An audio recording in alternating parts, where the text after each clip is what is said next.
Indonesia negara hukum. Assalamualaikum dikumur dikunyah.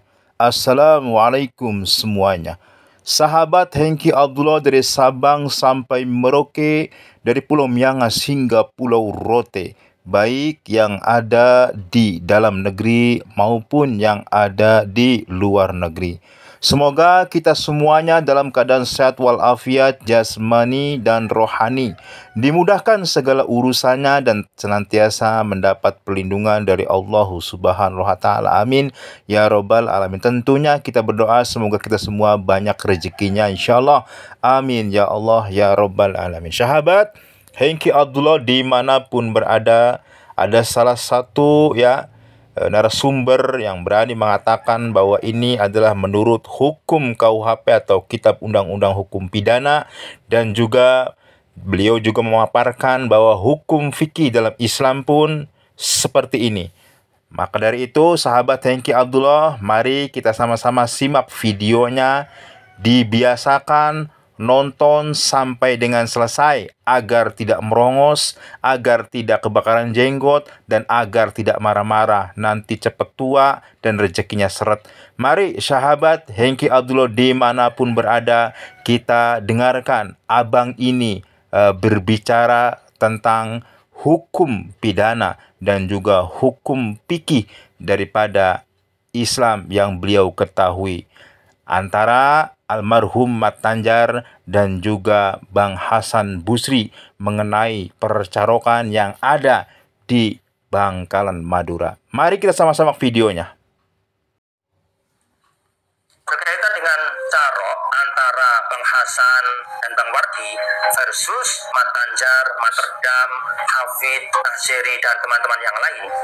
Sahabat Hengki Abdullah dimanapun berada, inilah ya salah satu pakar ya abang ini, yaitu menurut pakar daripada KUHP atau Kitab Undang-Undang Hukum Pidana di Indonesia 1945 ya, dan juga menurut hukum fikih Islam.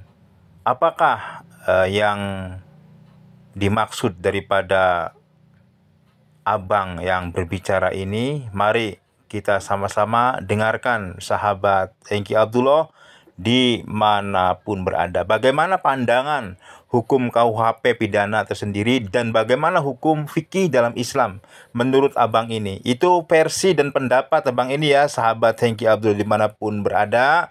Namun mungkin ada yang berbeda penafsiran, berbeda pemahaman. Itu adalah individu masing-masing. Mari kita sama-sama sahabat Hengki Abdullah kita dengarkan abang ini. Ini jika kita merujuk pada hukum negara kita, nah ini menurut KUHP ya, hukum Mat Tanjar lah yang justru terkena pasal berlapis, misalkan mulai pasal kekerasan atau penganiayaan. Mereka terkena pasal 351 ayat 1. Ini bisa terancam hukuman antara 2 tahun 8 bulan atau denda antara 500 hingga 1 juta rupiah. Kemudian pasal pengeroyokan yang dilakukan oleh Mat Tanjar. Abang ini beranggapan bahwa ya almarhum Mat Tanjar dan kawan-kawannya itu kena pasal ya. Karena apa? Karena ya memang mungkin karena pengeroyokan atau ada istilahnya perencanaan pengeroyokan lah ya. Karena suruh Bang Hasan suruh ngambil senjata, mengadu, dan di situ banyak saksi juga yang mungkin nanti di persidangan insya Allah dihadirkan, itu ada bawa senjata semuanya itu ya. Dan abang ini menurut KUHP malah bahkan yang kena pidana itu adalah almarhum Mat Tanjar dan kawan-kawan. Namun bagaimana, kan sudah wafat, tapi katanya masih ada yang sisanya itu di antara 6 orang itu. Coba kita dengarkan lagi. Yes, ini bisa terkena pasal 262 tahun 2023, yaitu berkaitan dengan pasal pengeroyokan. Kemudian kubu Mat Tanjar menyiapkan pasukan sebanyak sekitar. Tuh ya, di situ malah kena pasal ya. Kalau yang berbicara ngerti hukum KUHP, Kitab Undang-Undang Hukum Pidana ya, itu enak saja ya. Kalau kita kan tidak paham ya, para netizen deterjen ya yang terhasan-hasan, emak-emak ya terasa-rasan. Namun kalau orang yang sudah pakar dengan pada hukumnya, maka bicaranya enteng gitu, ngerti dan paham. Ini baru tentang poin tentang kitab-kitab kitab undang-undang pidana yaitu KUHP ya. Coba dengar lagi. 10 orang dengan membawa senjata semuanya, Membawa ini senjata. bukan carok teman-teman, melainkan ini bagian dari perencanaan untuk pembantaian. Berarti masuk pada pasal pembunuhan berencana yang diatur pada pasal 340 KUHP, yaitu pembunuhan berencana. Ini Tuh ya. Karena apa? Ya karena memang almarhum Matanjar ini membawa kawan-kawannya gitu.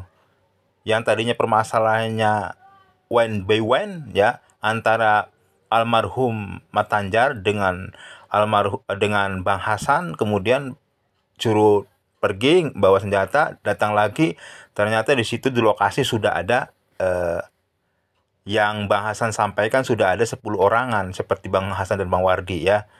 Nah, hukumannya berat, bisa seumur hidup, bisa 20 tahun, seumur atau hidup ya. 15 tahun. Nah, sedangkan Bang Hasan dan Bang Wardi justru terlindungi oleh pasal membela diri, yaitu diatur oleh KUHP pasal 49 ayat 1 dan 2. Nah, ternyata di dalam hukum fikih pun teman-teman, Bang Hasan Nah ini sudah masuk hukum fikih. Yang tadi hukum pidana justru yang memberatkan pasal 340 itu karena perencanaan dan lain sebagainya. Itu yang kena justru malah almarhum ya dan kawan-kawannya. Karena sudah direncanakan gitu. Sudah ada teman-temannya untuk pembantaian kata abang tadi ya, untuk pembantaian kepada Bang Hasan gitu karena bawa senjata gitu. Nah ini sekarang sahabat Hengki Abdullah dimanapun berada, ini sudah masuk ke ranah hukum fikih. Bagaimana pendapat beliau tentang hukum fikih? Sekali lagi sahabat Hengki Abdullah mungkin banyak yang berbeda pendapat, namun ini adalah pendapat daripada abang ini ya. Beliau insya Allah ahli fikih ya, beliau juga mungkin ahli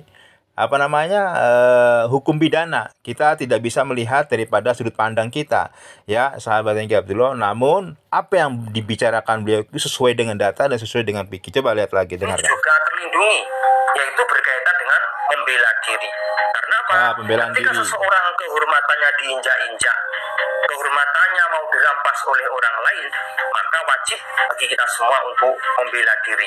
Dan yang kita lihat adalah bukan caroknya itu, tapi kasus sebelum carok. Mengapa Bang Hasan bisa ngamuk kemudian meladeni carok itu? Karena ada sesuatu yang menyulut Bang Hasan untuk melakukan carok. Sehingga Bang Hasan meskipun faktanya membunuh Matanjar JS, dia tetap terlindungi oleh pasal membela diri atau dalam Islam pasal mempertahankan diri. Sehingga jadi Bang Hasan ini menurut hukum fikihnya adalah membela diri.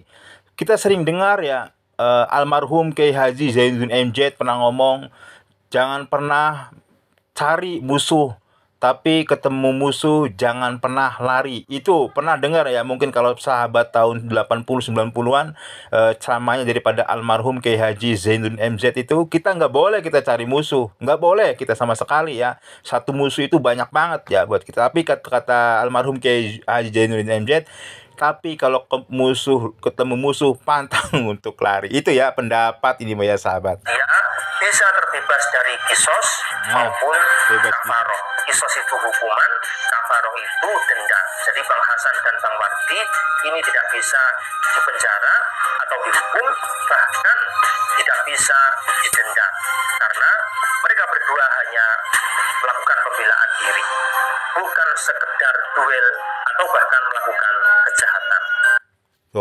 Sahabat Hengki Abdullah dimanapun berada, ini adalah tanggapan daripada abang ini ya mengenai daripada hukum KUHP, Kitab Undang-Undang Hukum Pidana yang ada di Indonesia ya. Tadi pasalnya 340 dan lain sebagainya tentang perencanaan pengeroyokan dan lain sebagainya. Dan kemudian dalam hukum fikih Islam kata beliau ini adalah mempertahankan, menjaga harkat martabat harga dirinya. Namun sahabat Hengki Abdullah dimanapun berada, ini adalah tanggapan, ini adalah pendapat ya mungkin sahabat dimanapun berada berbeda pendapat atau berseberangan. Namun ini adalah negara demokrasi, bebas berpendapat ya.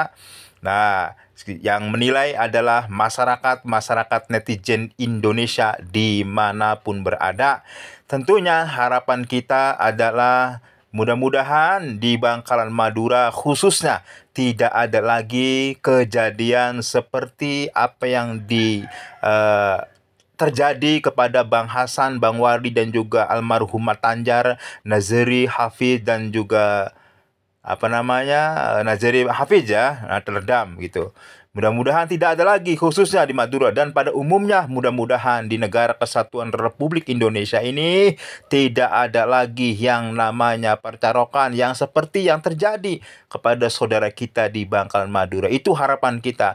Untuk masalah proses hukum kita serahkan ke penegak hukum yang ada di Bangkalan Madura. Nanti mudah-mudahan akan ada yaitu saksi-saksi yang sebagaimana beredar yang pakai baju putih, yang mengerekam, kemudian yang 5 orang dan lain sebagainya dihadirkan di dalam persidangan ya.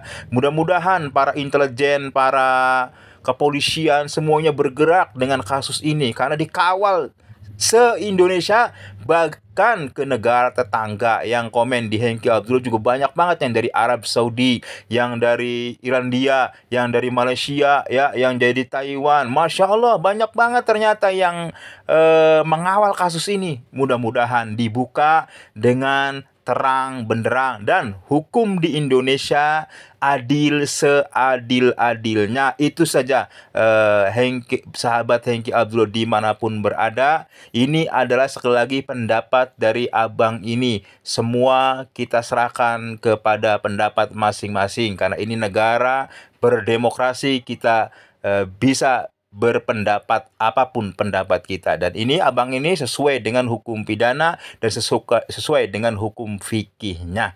Terima kasih semuanya sahabat Hengki Abdullah dimanapun berada. Terima kasih sahabat Hengki Abdullah dimanapun berada, dari Sabang sampai Merauke, dari Pulau Miangas hingga Pulau Rote, baik yang ada di dalam negeri pun yang ada di luar negeri, sudah menyimak videonya. Dan itu adalah pendapat daripada abang ini ya, yang mengenai tentang hukum pidana dan hukum fikih Islam. Semua daripada itu sahabat Hengki Abdullah, kita sama-sama serahkan hukum di jalur hukum, yaitu di Bangkalan Madura penegak hukum ya, nanti di kejaksaan, dan juga masalah hukum fikih itu adalah pakar-pakarnya. Kita hanya mendoakan mudah-mudahan Bang Hasan, mudah-mudahan keluarganya, Bang Wardi dan lain sebagainya, kita doakan diberi ketabahan, diberi kesabaran, proses hukumnya nanti berjalan dengan lancar seadil-adilnya. Dan juga kita doakan tidak luput dan tidak lupa doakan untuk almarhum Tanjar, almarhum Terendam, almarhum Nazari dan juga almarhum Hafiz. Mudah-mudahan Allah Subhanahu wa taala mengampuni atas kekhilafannya, mengampuni atas dosa-dosanya dan diterima amal ibadahnya. Dan juga kita doakan untuk keluarga almarhum, mudah-mudahan diberi kesabaran dan ketabahan untuk menjalaninya, dan anaknya menjadi anak yang soleh dan soleh. Kita mendoakan kedua belah pihak, mudah-mudahan diberi kesabaran dan ketabahan dan juga damai insyaallah, amin ya robbal alamin. Sahabat Hengki Abdullah dimanapun berada, mudah-mudahan kita semua juga dalam lindungan Allah Subhanahu wa ta'ala. Terima kasih yang sudah menonton sampai dengan selesai. Mudah-mudahan kita diberikan pikiran yang jernih, menjadi netizen yang cerdas, amin ya robbal alamin. Assalamualaikum warahmatullahi wabarakatuh.